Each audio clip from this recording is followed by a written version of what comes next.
This amendment is very simple. It would pause the Biden administration's WOTUS rulemaking until the Supreme Court hands down their decision on this fall's case of Sackett versus the Environmental Protection Agency.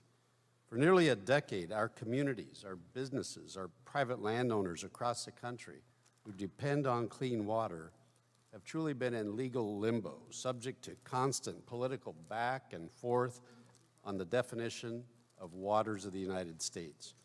And I said this yesterday during the Energy and Water markup, that the Obama-era WOTUS rule was the most egregious regulatory overreach by the federal government in history.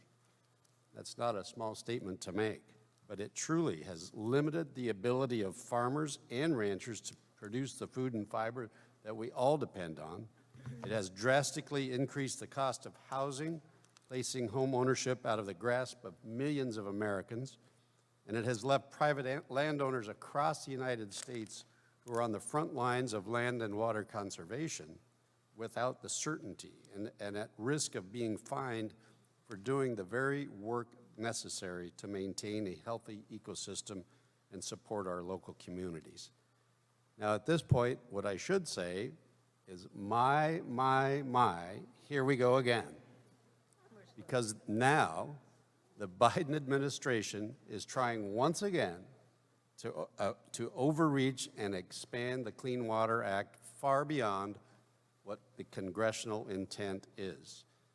Moving forward with WOTUS prior to the Supreme Court decision only perpetuates what's already a confusing and unpredictable climate for our communities and our American businesses, which furthers our current inflationary nightmare that we're all experiencing by raising prices for all Americans, not only at the pump, but at the kitchen table. This amendment, it's about good government. It's about stewardship of taxpayer dollars. It makes no sense to develop and adopt new rules when in just a very few short months they may become obsolete. So I would ask for a yay vote and yield back the balance of my time.